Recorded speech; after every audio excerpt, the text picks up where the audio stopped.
브렌던은 리모컨을 손에 들고 그날 밤에 보기 좋은 쇼를 찾기 위해 텔레비전 방송국을 샅샅이 뒤졌지만 뉴스를 보기 위해 빈자리로 돌아왔습니다. 동시에 멋진 7월의 일몰이 더 젠틀 어로마와 함께 하늘을 물들였습니다. 하루는 모래 위, 바람 부는 창밖의 브렌든 주변의 자연의 아름다움과 따뜻함에 감탄했지만 짜증이 나지 않을 수 없었습니다. 분주한 관광도시 브렌든은 아름다운 산에 둘러싸여 있음에도 불구하고 관광 시즌에 압도당했습니다.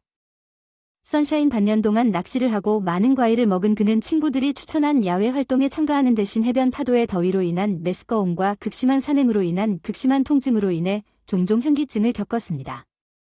브렌든의 아내 마야가 주방에서 소리를 지르며 마야의 방해와 별것 아니라고 생각한 브렌든의 요청에 화가 나서 국수를 좀 빼달라고 주방에서 소리쳤습니다.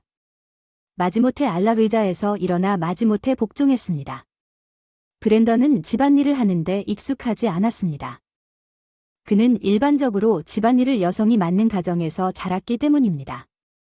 왜냐하면 그의 엄마와 누나가 항상 요리와 청소를 했기 때문입니다. 그의 아버지는 대장장이었음에도 불구하고 그의 부족한 가사 능력을 보완했지만 브렌던은 여전히 전통적인 성별 규범을 고수했고 그의 아내가 요리를 어떻게 하고 있는지 확인하기 위해 부엌에 들어갔습니다. 지금에 비하면 이상한 직업이지만 보수도 좋고 존경받는 직업이었습니다. 브렌든은 어렸을 때 아버지의 대장간을 자주 방문했고 그곳에서 철봉을 구부리고 정교한 울타리를 만드는 기술을 뽐내곤 했습니다. 모노그램 브렌든은 한때 가업을 열성적으로 이어받았습니다. 그의 아버지는 은퇴했고 그는 처음으로 주문이 넘쳐났지만 불행하게도 브렌던은 아버지의 작업을 모방하려는 시도가 궁극적으로 성공하지 못했고 아버지가 그토록 열심히 일하여 확립한 명성이 손상되었고 회사는 결국 무너졌고 브렌던은 생계를 유지하기 위한 다른 방법을 찾아야 했습니다. 그는 방문객을 위한 선물을 만들기 시작했고 때때로 게이츠와 울타리에 대한 주문을 받곤 했습니다. 브렌던은 어떤 것들은 남자의 존엄성을 넘어서는 것이라고 단호했습니다. 언뜻 보기에 그의 아내 마이어는 천박한 수학교사가 이상적으로 보였습니다. 부엌에서는 잘 어울리고 요구하지 않았지만 마이어는 결국 집에서 성평등을 추진하기 시작했습니다. 마이어는 브렌던에게 집 주변에서 공을 던지거나 더 많은 일을 해달라고 간청했지만 그는 완고했고 마이어의 요청에도 불구하고 자신의 위치에서 움직이지 않았습니다. 브렌던은 비웃었습니다. 그녀가 집에서 하루를 보내고 그 일을 여러 번 중요하지 않게 여긴다는 생각 브렌든이 완고하게 거부했기 때문에 저녁 식사의 핵심 재료가 누락되었습니다. 마야는 참을성 있게 그에게 차를 마시라고 일깨워 주었습니다. 마야 AD 남편의 나태에 대해 친구들에게 좌절감을 나타냈습니다. 케이시가 물었던 주제는 진부해졌는데 그녀가 차에 레몬즙을 힘들게 짜낼 때 그는 여전히 도움을 거부하고 있다는 것이었습니다. 마야는 그녀 맞은편에 앉아 포장해서 초콜릿 캔디를 꺼낼 때 신음하며 케이시는 고의로 고개를 끄덕이며 향해 손짓했습니다. 창문은 청소나 주방 업무에 대해 논의하고 싶지도 않습니다. 보세요. 그냥 놔두세요. 거기 주위에 잘생긴 관광객들이 많이 있고 슬픔의 힌트와 함께 마야가 왜 나에게 이 잘생긴 남자들이 필요한지 물었습니다. 브렌든은 심술궂을지 모르지만 그는 모두 열심히 일합니다. 1년 동안 돈을 벌고 그 사람이 하는 일을 잘하는 건 시간 문제일 뿐이고 주된 이유는 내가 그 사람을 사랑하기 때문이에요. 당신이 사랑하는 브렌든을 적어도 5년 동안 재교육하려고 노력했다면 어쩔 수 없겠죠? 케이시가 물었습니다. 마야는 5년 전 첫 데이트에서 브렌든이 적응하기를 고집스럽게 거부한 것이 그렇게 큰일이 될 줄은 몰랐습니다. 브렌든은 심지어 얇은 강판으로 루즈를 만들어주기도 했습니다. 마야는 낭만적인 기사라는 인상을 받았습니다. 마야는 결혼에 대한 어머니의 지혜로운 말씀을 기억하는 몸짓에 마음이 녹는 것을 느꼈습니다. 결혼은 평생 지속되는 약속입니다. 학생 시절과 교사 시절에 배운 이해와 인내의 가치를 기억합니다. 마이어와 그녀의 남편 사이의 끊임없는 논쟁은 항상 그녀에게 중요했습니다. 그녀가 그를 진정시키려고 몇 번이나 모범을 보이거나 중간 지점을 찾으려고 노력했지만 케이시가 마이어가 화가 난 것을 느끼자마자 그녀는 부드럽게 끼어들었습니다. 얘야, 캔디 좀 줄여야 한다고 말하면서 마야는 무지한 듯 차를 많이 마셨다. 왜 말하기 어려울 거 알지만 솔직하게 말해야 해. 너 곧 새 옷이 필요할 테니 케이시가 속삭였어. 재치 없는 케이시의 말이 맞습니다. 마야는 브렌든과의 논쟁이 커지자 조용히 자만했습니다. 그녀는 편안함을 추구하고 음식에 지나치게 탐닉했습니다. 그녀는 아침에 런의 첫 번째 일을 하고 학생집에 들르곤 했지만 집에서 상황이 뜨거워지자 그녀는 시작했습니다. 집에서 일하다 보니 운동을 거의 하지 못해서 살이 더 쪘습니다. 케이시는 마이어에게 모든 것이 정상적인 것처럼 행동하지 말라고 중얼거리며 감정이 그녀의 행동을 좌우하는 것을 멈추고 체중 감량을 시작하도록 강요했습니다. 마이어가 내가 식사를 따로 준비해야 한다고 대답했다고 합시다. 케이시는 마이어에게 내가 항상 부엌에 갇혀 있을 것이라고 말했습니다. 브랜던은 샐러드와 삶은 닭가슴살을 먹지 않을 것입니다. 그는 오이 2개만 먹으면 살아남을 수 있다고 말했습니다. 그리고 사과 그리고 그나저나 그는 스스로 요리를 할 수 있고 당신은 훨씬 더 아름다울 것입니다. 그러나 그녀의 말은 마야에게 깊은 인상을 줄 사람이 없었다고 암시했습니다. 마야는 창밖으로 눈을 던지면 반짝이는 바다의 작은 점을 알아볼 수 있었습니다. 그녀의 친구가 경고한 대로 여분의 체중을 감량할 시간이었지만 그녀는 남편이 그녀에게 평화로운 편안함과 지원을 제공해주기를 바랐습니다. 그녀는 쉽게 식사 계획을 고수하고 더위가 너무 식기 전에 동네 주변을 아침 달리기로 돌아갈 수 있었습니다. 그 도움으로 그녀는 최종 선택을 하기를 망설이고 있었지만 동시에 꽃병에 든 사탕이 계속 내려가고 있었습니다. 브랜던이 작업장에서 일하는 동안 멋진 젊은 여성이 백설공주 고급 차량에서 내렸습니다. 안녕하세요. 아름다운 뷔페가 필요합니다. 재빨리 장갑을 벗고 이마를 닦으며 그녀에게 물을 때 철 울타리를 할 수 있습니까? 브랜던은 긍정적인 대답을 했습니다. 그녀는 그의 공장을 방문한 극소수의 방문객 중 한 명이었고 그녀의 세련된 취향은 그녀의 디자이너 슈트와 단검으로 가득 차 있었습니다. 그 여자의 머리카락은 정교하게 손질되어 있었습니다. 당신의 작품이나 예시가 담긴 카탈로그가 있습니까? 예술가에게 서둘러 물었습니다. 브랜드는 그녀에게 아버지의 글이 모두 담긴 폴더를 주었습니다. 그녀는 머리를 돌리면서 올리브 가지와 컬링 신호로 장식된 복잡한 울타리를 가리키며 손짓했습니다. 그녀는 몇 페이지에 걸쳐 이 책의 가격을 알고 싶었습니다. 브랜던은 미터당 가격으로 야구장에 기부했습니다. 그것은 아버지의 최고의 업적이었습니다. 그에게 자신의 줄을 넘어서는 명성을 가져다 준 노력이 있었지만 누군가가 그것을 모방하고 싶어 할 수 있다는 생각이 있었습니다. 브랜던은 생각도 못했는데 가격이 너무 좋다는 말을 듣고 그 여자의 얼굴이 기쁨으로 빛났습니다. 선불이나 연락처 같은 것이 필요합니까? 그 여자에게 물었습니다. 실제로 크기를 측정하고 선불 결제의 일부를 징수해야 합니다. 메달을 얻기 위해 브랜던은 그에게 명함을 주고 고개를 끄덕인 후 유익한 거래의 가능성에 대한 그의 흥분을 반복했습니다.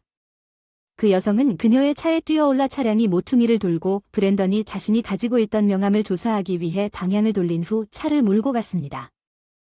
흰색 배경에 금색 글자 빨간색을 들고 번에서 스테이플 호스트 변호사 브랜던은 은은한 향기가 나는 카드를 열심히 조사했습니다. 노트북으로 금속 가격을 확인하고 필사적으로 고객의 명함을 긁으며 긴 하루를 보낸 후 어로머 브랜던은 마침내 그날 밤 집에 돌아왔습니다. 그의 혈관을 통해 흐르는 신경과 흥분에 혼합 그의 눈에 담긴 열정은 마치 불 같았습니다. 마야는 저녁 식사 중에 태평한 어조로 그의 태도에 사로잡혔습니다. 그녀는 남편에게 미트볼을 그의 접시에 놓을 때 왜 그렇게 기뻐하는지 물었습니다. 브랜던의 반응은 마이어가 분출하면서 중요한 순서에서 위험을 피하는 것에 대한 그의 우려였습니다. 오 대단해요. 그의 아내로부터의 질문의 맹공격은 브랜던이 그의 감각을 잃게 만들었고 누가 명령을 내렸는지 그녀는 그가 어떤 종류의 신문이냐고 말했습니다. 나는 이미 말했습니다. 너 중요한 명령이잖아. 왜 나한테 거머리처럼 욕하는 거야? 그는 손바닥을 너무 세게 휘둘러 입술을 오므린 채 접시와 식사를 떨어뜨렸어. 마야는 빗자루를 따라 질주했고 브랜드는 그의 아내가 그녀의 짧고 자르지 않은 손톱이 보여주는 엉망진창을 치우는 것을 무기력하게 지켜봤다. 그리고 그녀의 반바지 신축성 있는 밴드 아래로 엿보이는 보기 흉한 주름 그녀의 머리는 항상 뒤로 묶인 포니테일이었습니다. 그는 오늘 밤 거실에서 자겠다고 말한 다음 내 불만을 버리고 차 한 잔을 들고 떠났습니다. 손에 깨진 접시가 든 여자는 바닥에 앉아 생각에 잠기며 다음날 새벽에 버네서에게 전화를 걸어 정오의 측정을 준비하기 위해 섬세하고 고상한 분위기로 말했습니다. 브랜던은 아침 8시에 깨어 있었습니다. 불안하게 주방을 서성거리는 동안 마야는 어제 일이 있었음에도 불구하고 여전히 잠에서 눈을 비비고 그를 바라보고 있다. 그는 커피 한 잔을 마시고 아내가 준비한 어린애와 오이가 들어간 샌드위치 2개를 먹어치우고 리스펙스 반바지를 샀다. 그리고 밝은 색의 셔츠를 입고 필요한 서류를 챙기고 낡은 BMW를 타고 그의 관광 도시에서 70km 떨어진 곳에 용감하게 출발했습니다. 운전 중에 그가 도달해야 했던 새로운 존경받는 장소가 놓여 있었습니다. 브랜드는 이제 비린내 냄새가 나지 왜 그 어린 새끼들을 먹었는지 혼잣말로 중얼거렸습니다. 남부에 찌는 듯한 더위를 피해 서둘러 에어컨을 켰습니다. 그는 장갑 상자에서 물이나 민트를 찾았지만 비어 있었습니다. 브랜던은 고객의 집으로 가는 길에 여러 가지 시원한 사탕을 집었습니다. 그는 여전히 왜 그런지 혼란스럽습니다. 그는 점심 샐러드에 양파를 먹느냐 마느냐 등 평소 브랜든을 괴롭히지 않던 일들을 했었다. 오늘은 바네사의 집인 현대식으로 깨끗하고 새 건물이었다. 브랜든은 힘을 모아 벨을 눌렀다. 여주인 바네사가 왔다. 누군가가 그녀에게 문을 열라는 신호를 보내기를 기다리는 것처럼 숨어서 달려나옵니다. 좋은 오후입니다. 이 더위 속에서 무사히 도착할 수 있어서 기뻐요. 다소 자의식적인 레이스 블라우스와 길고 하늘거리는 레깅스를 입고 바네사가 인사를 건네며 아이스티 좀 드실래요? 그에게 거절하지 않겠다고 솔직하게 말하면서 그녀는 아이스티 한 잔과 그 앞에 빨대 세트를 들고 그를 안으로 들여보냈습니다. 그녀는 그를 주방 테이블에 앉히고 그의 맞은편에 앉으며 그렇게 하면 미리 돈을 더 지불하겠다고 제안했습니다. 구매를 빨리 완료하세요. 큰 집에서 무방비 상태로 살면서 고객이 말한 문에만 의존하는 것은 좋은 생각이 아니죠. 알겠습니다. 브랜드는 매력적인 고객의 마지막 문구를 재생하면서 동의했습니다. 그러면 우리 만나면 어떨까요? 계약 조건을 논의하기 위해 버네서는 아직 총 작업량을 계산하지 못했다고 말했습니다.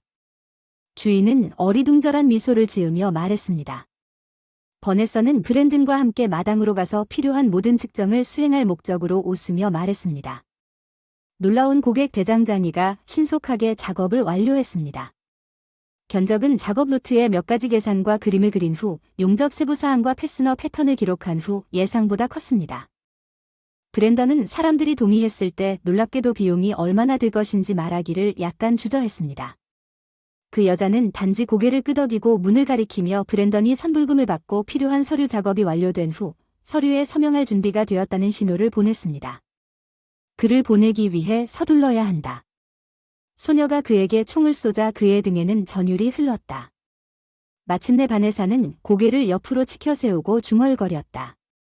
나에게 도움을 좀 빌려주실 수 있다면 감사하겠습니다. 흔들리는 꿀꺽꿀꺽 브랜드는 물론 동의했습니다. 내 침실 옷장 뒤에 있는 내 피고인 중 한 명과 관련된 중요한 문서를 검색하는데 도와주실 수 있나요? 바네사는 두꺼운 속눈썹을 펄럭이며 결백을 배반하는 목소리로 묻습니다. 브랜드는 고급 의자에서 일어났습니다. 아무 말도 하지 않고 그 여자는 그를 집 안으로 더 멀리 데려갔습니다. 마야는 집에서 입는 반바지를 입고 대수학책을 움켜쥐고 돌아오는 길에 문 앞에서 그를 만났습니다. 그의 기분에 어긋나는 광경 그는 여자의 무결한 모습에 매료되었습니다. 저항할 수 없는 자기력 불과 몇 시간 전만 해도 그는 지루한 집안일을 다시 시작하고 있었습니다. 브랜드는 짜증스러운 신음소리를 냈습니다. 마야는 으깬 감자가 담긴 접시와 프라이드 치킨 다리를 그의 앞에 놓으며 섬세하게 말하면서 우리 다시 따로 자고 있습니까? 예, 브랜든이 속삭였습니다. 살짝 지쳤어. 큰 주문이니까 다 처리해야 해. 마야는 손뼉을 치며 기뻐 울었고 결국엔 잘 됐어. 심지어 브랜든도 더 이상 그 주문에 대해 별로 신경 쓰지 않았어. 그가 생각할 수 있는 건 그 여자뿐이었어. 어느 날 브랜던은 마이어가 이웃의 식료품점 판매와 여름철 아이들이 공부하기를 꺼린다는 수업에 대해 계속 이야기하는 동안 거의 관심을 기울이지 않았습니다. 그녀는 심지어 그에게 테이블 부스러기를 치워달라고 요청했지만 그는 침묵을 지켰고 안으로 들어갔습니다. 그의 방은 그의 관례적인 어조로 반응하는 대신 리어는 당황한 듯 어깨를 으쓱했습니다. 브랜던은 그날이 일상적인 일에 관심이 있는 사람이 아니라 버네서와의 열정적인 관계의 시작이라고 생각했습니다. 매일 아내에게 부인했지만 그는 계속해서 연인에게 운전했습니다. 브랜던이 그녀의 집에 발을 디딘 후 워크샵 대신에 그는 버냈어 선배가 독신 자녀가 없었고 직업에 전념하면서 해안으로 이사하고 33세에 부동산을 구입하면서 2년 동안 상상했던 평온한 즐거움의 유토피아를 발견했습니다. 그녀는 필요할 때 단순한 소녀의 이미지를 능숙하게 유지했습니다. 브랜던은 버네서와 같은 사람을 한 번도 만난 적이 없었습니다. 그녀는 꽤 솔직하게 말하고 단호하게 말했지만 그는 2주 후에 그녀의 자립심과 자기 확신에 사로잡히지 않을 수 없었습니다. 강렬한 사랑 브랜던은 집에 돌아올 때마다 버네서에 대해 생각하면서 감정을 억제하는 데 어려움을 겪었습니다. 그는 그의 연인과의 또 다른 만남 이후에 자신의 작업 지시를 완전히 무시했습니다. 어느 운명적인 저녁 브랜던은 테이블에 앉아 그의 이야기를 들으면서 슬픔으로 마음이 무거웠습니다. 그날의 뉴스와 동네 소문에 대한 마야의 관례적인 대화에 브랜드는 생각에 잠겼고 그녀는 그에게 들빵과 완두콩 수프를 가져왔지만 그는 그녀가 실수로 잎사귀 대신 줄기를 포함했다는 사실을 깨닫지 못하고 당신은 어떤 배우자입니까? 그는 기뻐하며 말했습니다.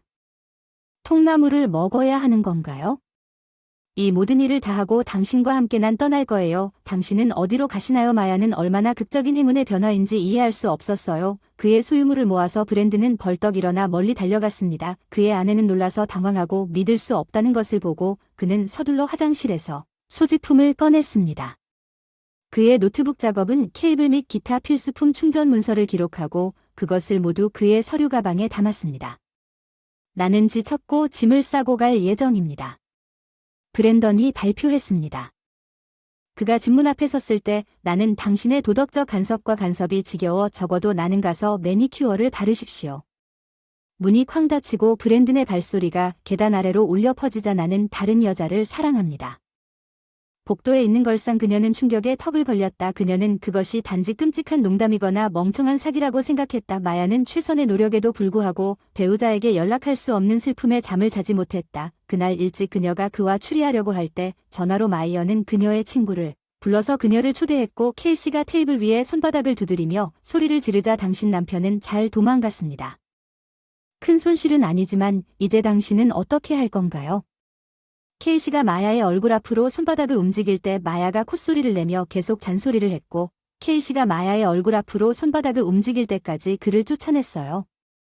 그가 당신과 당신을 속인 자신의 말을 듣고 있습니까? 그 사람을 잃을까 봐 걱정되니까 그런 부담을 없애면 안도할 것 같아 그만 울어내 사랑하는 눈물도 슬픔에 도움이 되지 않을 거야. 대신에 이 멍청이가 떠나도 아무것도 잃을 게 없다고 생각해 마야는 등을 돌리며 그녀를 바라보고 있었다. 친구 그녀의 눈은 감동으로 눈물이 흘렀지만 브랜던은 나에게 매니큐어가 필요하다고 말했고 그는 내가 뚱뚱하다고 끊임없이 암시했습니다. 그녀는 케이씨가 냉소적으로 말했습니다. 내 사랑 이제 집게 손가락을 치켜들면서 그 문구를 마음에서 치워야 할 때입니다. 당신은 당신만의 아파트가 있습니다.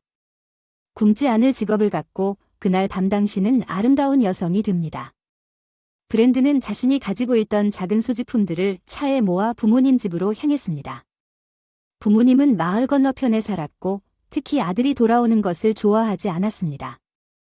그는 왜 아내를 두고 브랜든이 사용하던 방을 그의 여동생의 어린 아들의 방으로 남겨두었는지 설명할 수 없었습니다. 그래서 그는 거실 소파에서 자도록 강요받았습니다. 아버지 집에서는 계속 생각이 나서 잠들기 힘들었습니다. 무슨 일이 일어났는지 그리고 아침에 좀 생각한 후 얼마나 성급하게 떠났는지 브랜던은 자신이 자유인이고 원하는 것을 할 수 있기 때문에 자신의 결정이 절대적으로 옳았다고 결정했습니다. 따라서 비참한 일은 일어나지 않았으며 먼저 침대에서 뛰어내렸습니다. 아침에 엄마가 만든 팬케이크 몇 개를 먹고 샤워를 한 다음 문 앞에서 어색한 질문을 받는 대신 여주인에게 직접 갔습니다. 가벼운 가운을 입은 바네사가 미소를 지으며 그를 환영했습니다. 그는 문지방에 서서 이유를 물었습니다. 그의 기대에도 불구하고 신나게 소식을 나누는 동안 너무 일찍 왔습니까? 그의 여주인은 이 소식을 듣고 미소를 짓지 않았습니다. 버네서의 사소한 반응으로 그녀는 그에게 안으로 들어오라고 말했습니다. 먼저 고객과 이야기해야 하고 그 다음에는 할 수 있습니다. 그녀는 브랜던을 거실로 안내하면서 대화를 나눴습니다. 소파에 앉아 그는 시간을 내어 버네서가 바쁜 아침에도 불구하고 아침 작업을 완료하도록 했습니다. 그녀는 아름다워 보였습니다. 브랜던은 그녀를 보면서 조용히 그의 선택을 칭찬했습니다. 그는 어쩔 수 없었습니다. 버네서의 손을 잡고 전화를 들고 방을 돌며 그녀를 그의 무릎에 끌어안고 눈썹을 찌푸렸습니다. 그녀는 통화가 끝난 후 아무 일도 일어나지 않은 것처럼 끈질기게 법에 대해 이야기했습니다. 그녀는 내 주문이 언제 준비될지 물었습니다. 나는 이미 받기 시작했습니다. 재료가 준비되고 몇 가지 대략적인 아이디어가 그려졌습니다. 브랜던은 당황한 기색 없이 주장했습니다. 최대한 빨리 받고 싶으면 가슴을 두드려주면 더 안전할 것 같아요. 브랜든이 그녀를 위로했어요. 당신은 내가 있어요. 어깨를 깨끗이 닦아주세요. 바네사가 작은 입자를 주었지만 울타리를 두는 게 더 좋아요. 어쨌든 알았어. 뭐 좀 먹고 회의하자. 브랜든의 무릎에서 우아하게 일어난 후 오늘 밤까지 돌아오지 않을 거야. 브랜든은 바네사가 자기 일에 매우 집중하고 있다는 걸 알았을 때 그 여자는 부엌으로 성큼성큼 걸어갔고 그는 다소 실망했다. 그러나 생선, 아보카도와 토마토를 전문적으로 자르는 동안 함께 시간을 보내지 않을 것이라는 사실을 받아들이기로 했습니다. 버네서는 그녀에게 임박한 주문돈과 사업의 중요성을 강조했습니다. 브랜던은 여전히 실망감을 느꼈지만 그는 그녀의 논리에 대해 논쟁할 수 없었습니다.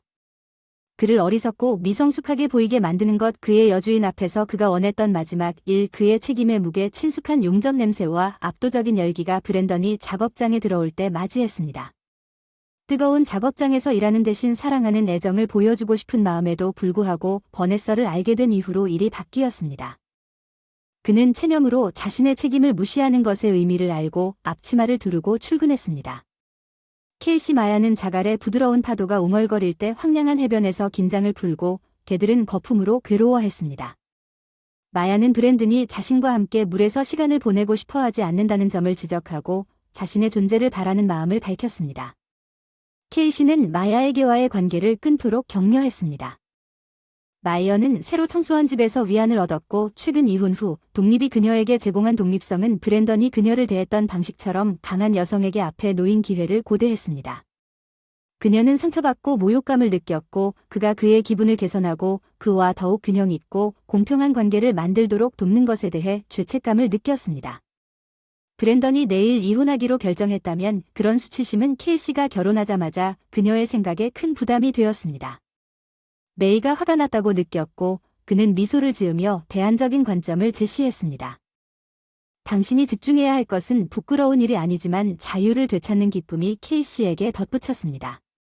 마이어는 프리덤을 사랑했지만 그녀는 그것이 실제로 위험을 감수할 가치가 있는지 궁금해했습니다. 케이시가 자신의 인생에서 자세히 설명한 일화와 관련 성공적인 인터넷 정원사라는 꿈을 추구하면서 느꼈던 독립심에 대해 설명합니다.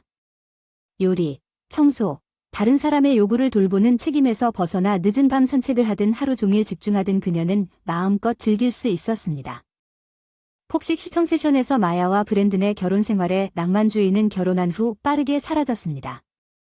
그녀가 기대어 어두운 안경 뒤에 비친 모습은 마치 브랜든이 결혼을 인생에서 완료해야 할 또 다른 과제로 보고 자신의 직업에 완전히 흡수된 것처럼 보였습니다.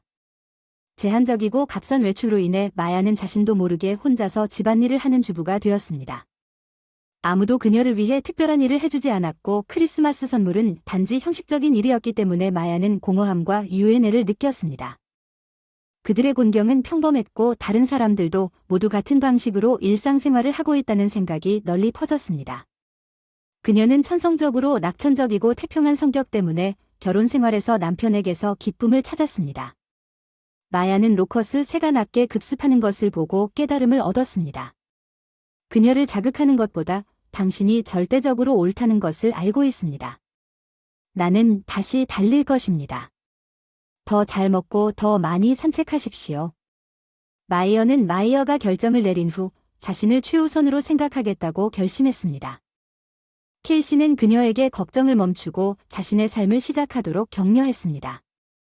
브랜던은 매일 약 140km의 여행이 드물고 재정적으로 부담이 된다는 것을 알았지만 함께 열정적인 저녁을 보냈음에도 불구하고 버네서에 대한 그의 생각이 빨리 우선순위를 차지했습니다. 브랜던은 그럼에도 불구하고 버네서와 하루 종일 보낼 수 없다는 것이 짜증스럽다는 것을 알았습니다. 바네사를 위해 모든 것을 기꺼이 포기하려는 그의 의지는 그들이 함께 이사한다는 생각을 한 번도 제기하지 않았으며 그의 부모님 사유지의 혼란스러운 분위기와는 대조적으로 바네사의 집에는 평화와 고요함이 있다는 느낌을 받지 못했다는 것을 보여주었습니다. 무더운 여름밤 브랜던은 거주지 근처의 법원 심리에서 버네서의 귀환을 신나게 기다리고 있었습니다. 브랜던은 버네서가 늦은 밤에 마침내 도착했을 때 지각에 대한 분노를 억눌렀습니다. 브랜던은 버네서가 아무렇지도 않게 법적 절차와 서류 작업을 제기한 후 버네서의 편의를 위해 여분의 열쇠를 만들 것을 제안했습니다. 브랜던은 근처 발을 즐기지 않고 밖에서 기다리기로 한 자신의 결정에 대해 버네서가 아무런 영향도 받지 않았는지 의문을 제기했을 때 어리둥절했습니다. 브랜던은 버네서의 자신감 넘치는 태도로 논쟁에서 이길 수 없다고 느꼈습니다. 부엌에서 배고픈 그녀가 샤워할 때까지 기다리며 시간을 보냈습니다.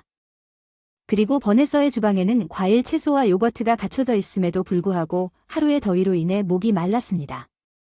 브랜던은 함께 저녁을 보낼 때 일반적으로 선택할 수 있는 것이 없었습니다. 그는 보통 카페에서 식사를 가져오거나 버네서가 주문을 하곤 했습니다. 버네서는 샤워를 마친 후 수건으로 머리를 말리고 있었습니다. 레스토랑에서 심야 배달을 운반한 택배기사가 초인종에 응답하려고 하던 중 방해를 받았습니다. 우리는 아침 법원에 출석하기 전 새벽까지 저녁을 먹었습니다. 버네서는 테이블에서 일어서면서 브랜던의 뺨에 키스함으로써 휴식의 필요성을 표현했습니다.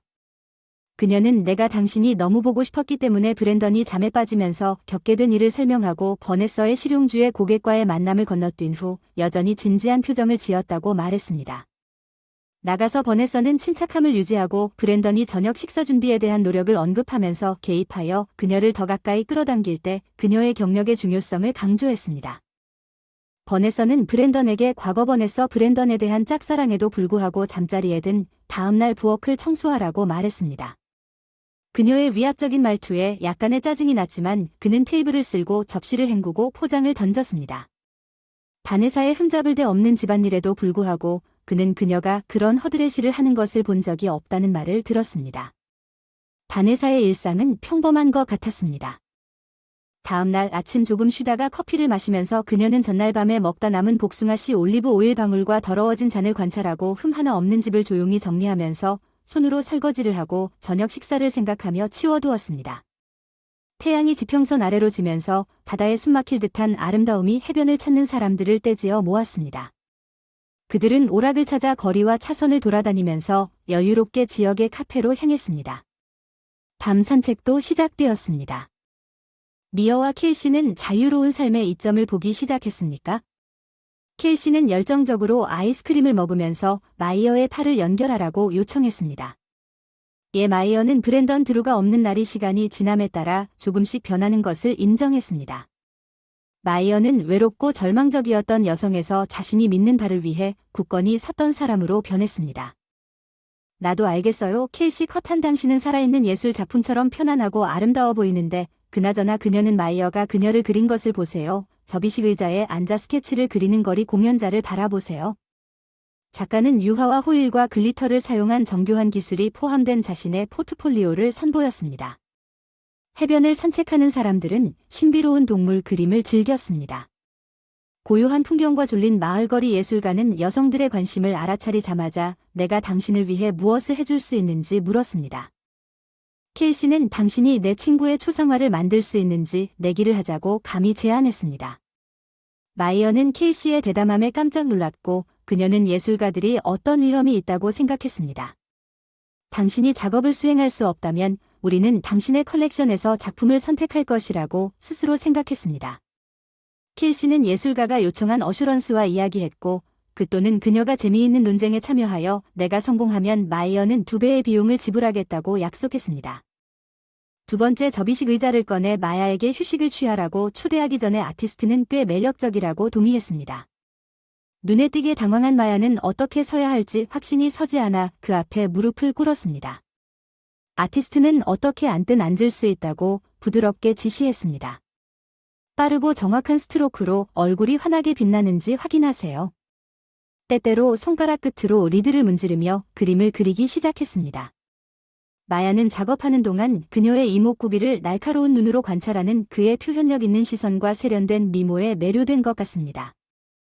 마야는 그를 흘끗 쳐다보며 그의 우뚝 솟은 키와 눈에 띄는 광대뼈, 그리고 약간 단정하지 못하지만 예술적인 태도를 보인 그는 시트 위에서 더 귀머거리가 되었고 그의 눈은 그녀를 마지막으로 탐색하고 달래주었지만 특히 마야가 그녀를 쳐다보는 동안 예술가는 구석에 서명한 후 여성들에게 노트북을 주었다.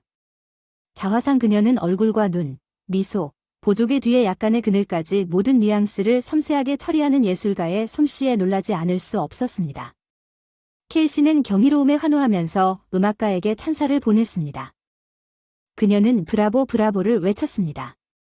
놀랍게도 예술가는 인센티브를 거절했지만 마야에게 일지에서 힘들게 찢어낸 초상화를 마야에게 선물했지만 나는 그가 눈이 고정되었다고 말한 조건을 바꾸고 싶습니다. 그녀의 갑작스런 계획 변경으로 인해 나는 당황했습니다. 나는 당신에게 초상화를 무료로 주겠지만 그 대가로 당신은 나와 함께 저녁 식사를 하게 될 것입니다.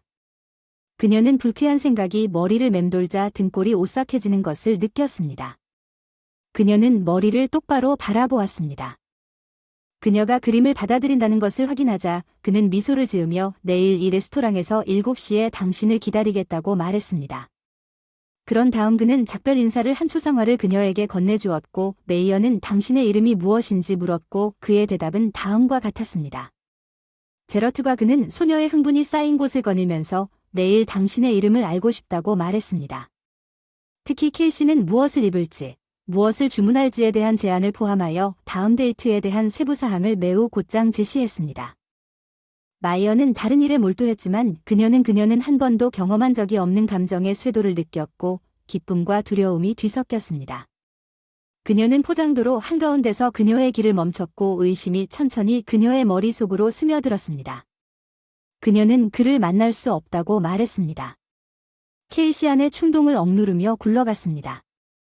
그녀는 눈을 돌리며 미쳤습니까? 그것이 바로 당신에게 필요한 것입니다. 당신은 이제 자유로운 여성입니다. 브랜던은 주저하지 않고 죄책감 없이 떠났습니다.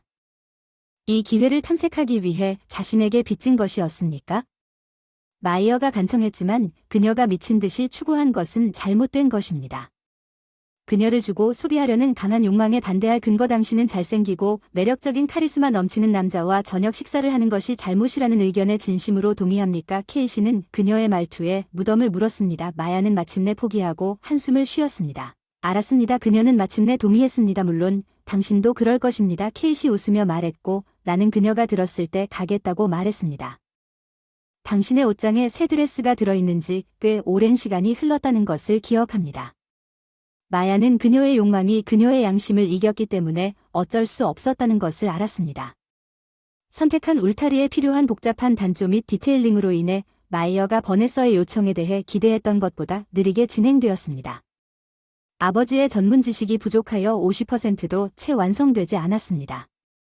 브랜던은 많이 만들었음에도 불구하고 주문을 따르기가 어렵다는 것을 알았습니다.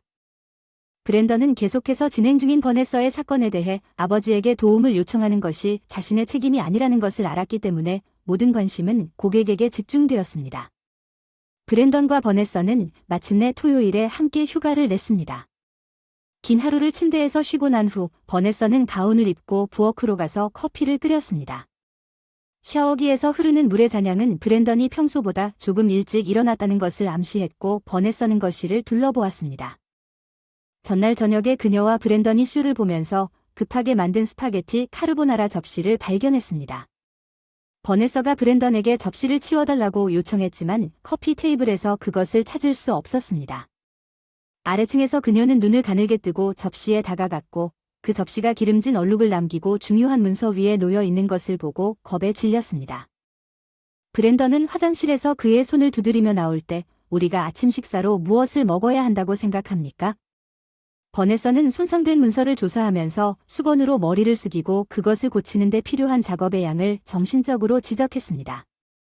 아침 식사로 흙접시와 식탁보 위에 케이크를 올려도 괜찮을까요? 버네서는 손가락으로 테이블 표면을 쓰다듬으며 물었습니다. 브랜던이 어제의 평온한 저녁에서 오늘의 불안한 분위기로 갑자기 변한 것에 당황하여 말을 더듬는 것을 이해하지 못합니다. 버네서는 아마도 어제 청소 요청을 이해하지 못했을 것이라고 말했습니다. 브랜던 여주인의 실제 성격은 갑자기 그의 어머니가 브랜던에게 주입한 교훈을 보여주었습니다. 브랜던은 반항적인 어조로 이 신념 체계를 그의 마음에 너무 확고하게 몰아넣었습니다. 브렌던은 집요하게 식사를 청소하고 테이블 청소를 하는 동안 나는 이것을 할 의무가 없다고 말했습니다. 버네서가 그를 향해 돌아서서야 브렌던이 자신의 손바닥에 있는 손상된 문서를 발견했습니다. 그럴 필요가 없다고 말씀하신 겁니까? 버네서는 자신의 목소리가 여전히 차분하다고 분명히 밝혔고, 그렇다면 어떤 대응 책임이 당신의 어깨에 떨어질까요? 더러운 접시를 부엌으로 가지고 가서 헹굴 수도 없습니다. 브렌던은 그의 아내가 결코 그런 언어 논쟁을 참지 않을 것이라는 것을 이해했습니다. 그녀와의 언어 논쟁은 아무데도 이르지 못할 것입니다. 나는 그가 태도로 반격한 반죽에 렉을 던졌습니다. 버네서는 아직 차분한 태도를 유지하면서 그에게 다가갔습니다. 단호한 말투지만 나도 돈을 벌고 지금 당신보다 훨씬 더 중요한 질문은 왜 나에게 쓸모없다고 여겨질 수 있는 남자가 필요한가 하는 것입니다. 어쩌면 내가 모든 것을 스스로 고치면 우리는 이 대화를 잊어버릴 것입니다. 브렌던은 비틀거렸습니다. 그의 말을 듣고 마침내 당신에게 버네서라는 말을 덧붙였습니다. 저는 믿을 수 없는 사람은 참을 수 없습니다. 버네서는 선반에서 폴더를 꺼내 그 안에 기름진 종이를 밀어 넣고는 놀란 애인을 모르고 전화를 걸었습니다. 거실에서 꼼짝 못하게 된 사람은 파손된 재산에 대해 배상과 식기세척계약 초안을 작성할 수 없다는 것이 안타깝습니다. 그녀는 갑자기 버네서가 차 열쇠를 낚아채 어깨 위로 던졌으며 더 이상 기다리지 않겠다는 신호를 보냈다고 말했습니다. 10분 후 그녀는 출발할 준비가 되어 있었습니다. 당신은 오늘 계획이 없다고 말했습니다. 브렌던은 자신이 처한 곤경에 대해 여전히 모르고 속삭였습니다. 이제 당신 덕분에 알겠습니다. 버네서는 얼음처럼 말하다가 서둘러 준비를 하려고 달려갔습니다. 브렌던이 납치당했습니다. 그의 가방을 들고 그의 여주인이 나이폴이 되면 모든 것이 다시 정상이 되기를 바라면서 속도를 내는 것을 지켜보았습니다. 마이어 케이시는 재빨리 그녀에게 그녀의 의상이 부적절하다고 지적했습니다. 당신이 입고 있는 안산벨과 같은 터무니없을 만큼 웅장한 케이시는 화를 내며 당신처럼 보일 것이라고 말했습니다. 미친 고양이 아줌마가 큰 복종으로 즉시 옷을 벗었습니다. 마야가 꽃무늬 티셔츠와 검은색 청바지를 벗기 시작했습니다. 알겠습니다. 그녀는 미소를 지으며 대답했습니다. 내가 잘 입어야 한다고 제안하는 것은 전혀 성격에 어울리지 않습니다. 케이시는 신음했습니다. 그녀의 의견 마야는 데이트를 한 지 5년이 지났다고 말했는데 마야 할머니가 요즘 사람들이 어떤지 알고 싶으면 징징거리는 걸 그만둬야 한다고 케이시는 낄낄 웃으며 5년 동안 기준과 선호도가 많이 변했다고 생각한다고 말했습니다.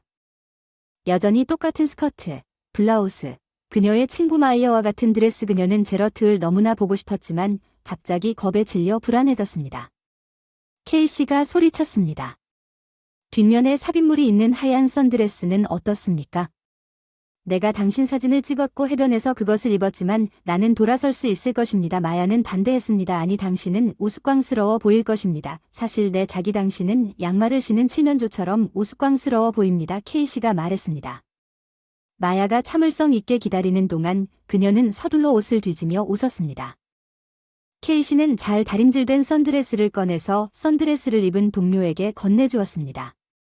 마야는 조심스럽게 방으로 들어가며 케이시가 앉아있던 소파에서 벌떡 일어나 잘 지내라고 말했습니다. 거기에서 당신은 상당히 변화합니다. 당신은 매우 아름답고 여성스러워 보입니다.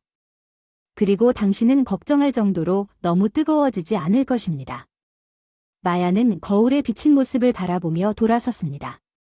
그녀는 돌아섰을 때 흰색 리넨 선드레스를 입은 빨간 머리 여자가 미소 짓고 있는 그녀를 쳐다보고 있었습니다.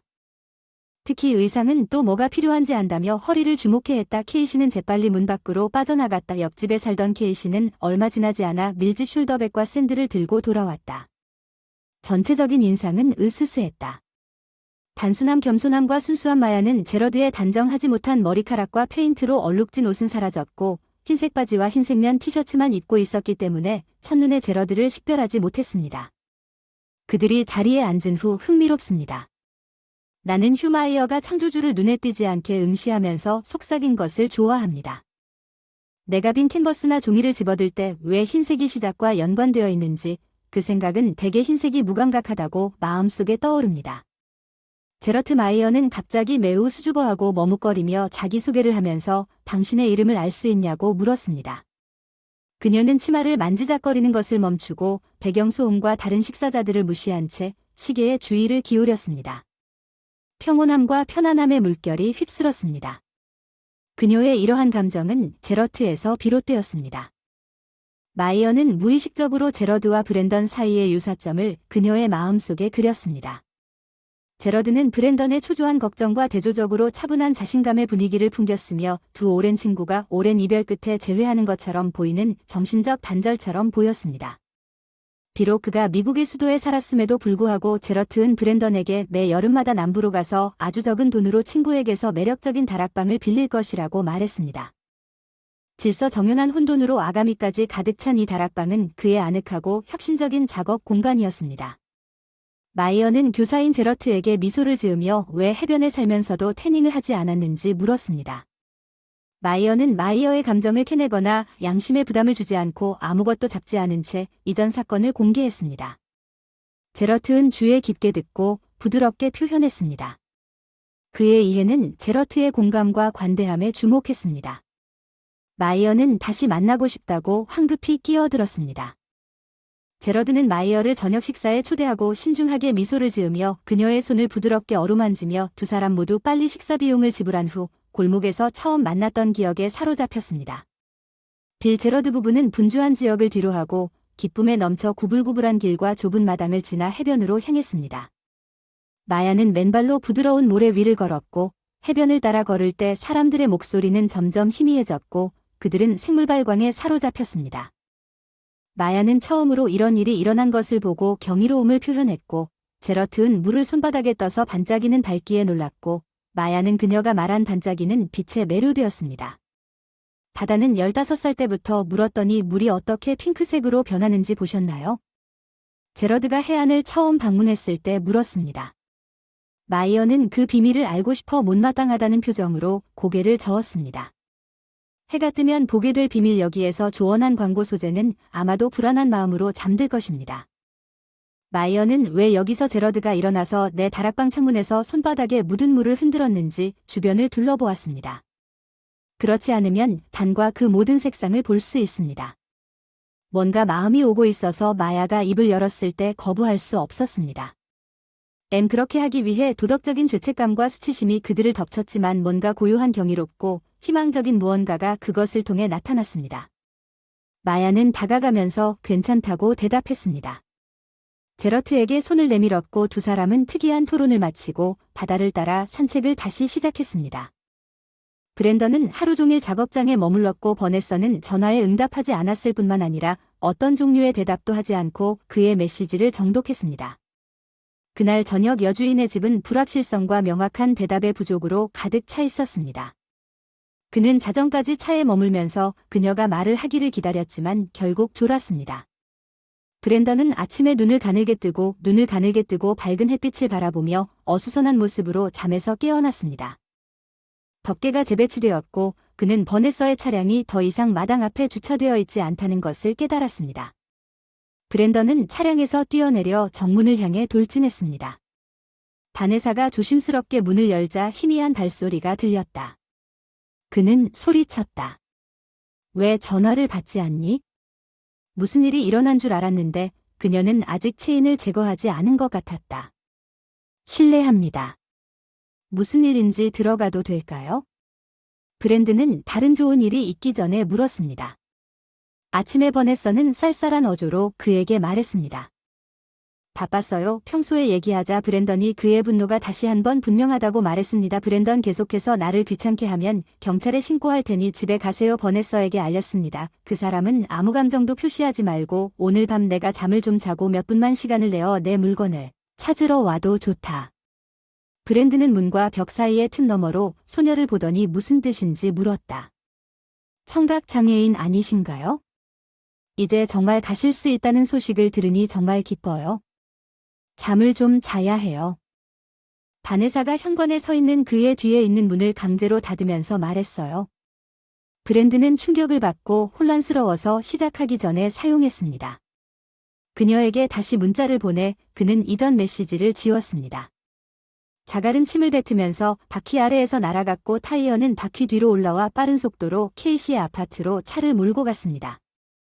마야는 큰 소파에 앉아 있었습니다. 그는 내가 태평한 여자라고 생각했을 것입니다. 마야 중얼거렸더니 그는 그녀의 집에 있는 여러 가지 식물을 돌보는 동안 다시 전화하지 않을 것입니다.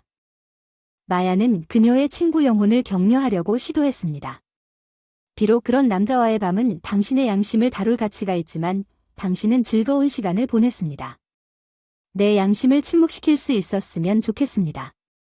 마야리 제러드는 이틀 전에 그녀에게 분홍색 일출을 약속했고 그와 함께 그의 스튜디오에서 밤을 보냈습니다. 그것은 고전 로맨틱 코미디의 한 장면과 같았습니다. 그들은 발코니에 털이 많은 양탄자에 앉아 있었습니다.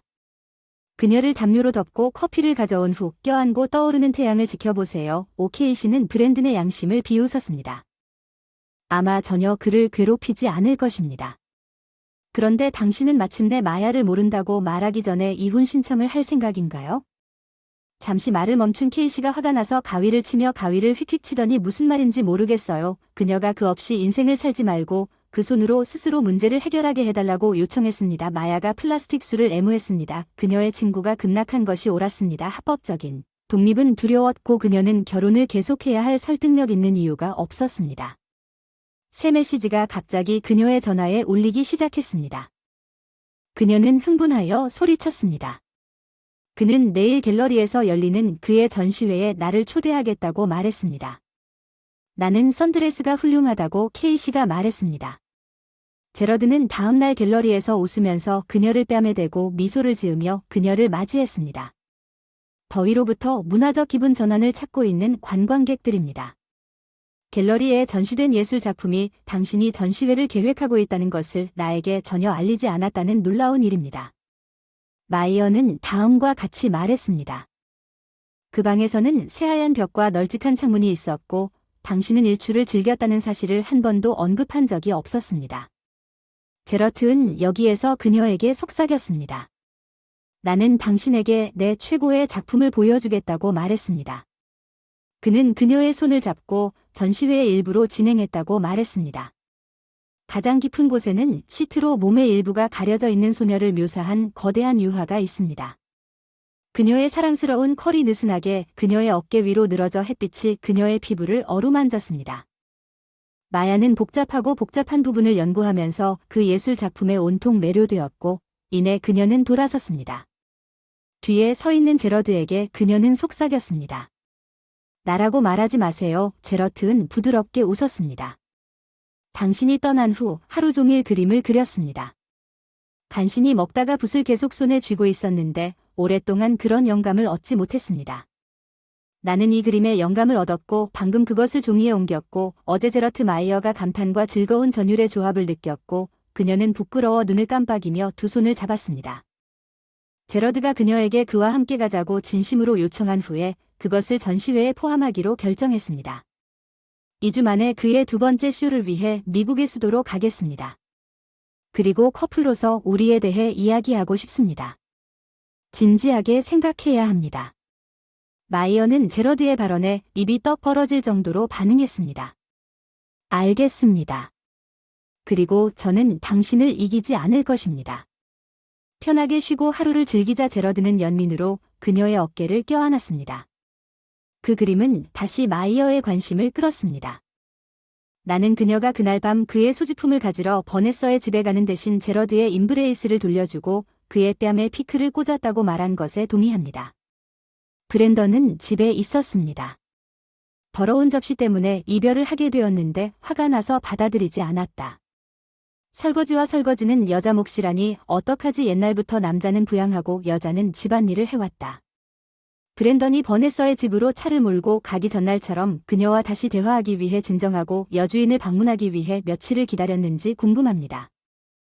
그녀에게 전화를 걸었지만 브랜던 이후 자동 응답기 창문이 가려졌습니다.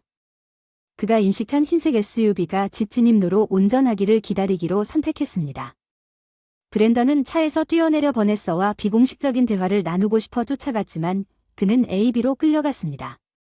낯선 사람이 비즈니스 정장을 입었을 때 그리고 몇 초 후에 셔츠가 차량에서 나왔습니다. 버네서는 전 애인에게 약간의 출발을 한 후 나타났습니다. 그녀는 친구에게 고개를 끄덕이고 침착하게 브랜던에게 걸어갔습니다. 안녕하세요. 당신의 물건은 찾을 수 없을 경우를 대비해 문 앞에 있습니다. 그녀는 브랜던이 계속하는 동안 질문이 계속 남아있다고 경멸하며 말했습니다. 버네서는 우리가 이 사람이 누구인지 정상적인 대화를 나눌 수 있습니까? 나는 당신과 아무것도 논의하고 싶지 않습니다. 추가 대화 없이는 모든 것이 나에게 분명합니다. 버네서는 말했습니다. 그리고 이것은 우리가 매우 얻은 내 고객입니다. 중요한 사건 브랜던은 버네서와 맞섰고 우리가 나 대신 댄디를 선택한 것을 축하하려고 할 때 버네서를 만나 한숨을 쉬고 눈을 굴리는 연극적인 몸짓을 했다고 말했습니다. 버네서는 브랜던에게 다가가서 긴장을 풀면서 지친 모습을 분명히 볼 수 있었습니다. 폴란드식 셔츠 칼라 브랜든, 당신은 자신에 대해 밋밋한 견해를 가지고 있습니다. 나는 당신이 그렇게 자랑스럽게 발표한 당신의 아내를 떠나라고 요청한 것이 아닙니다.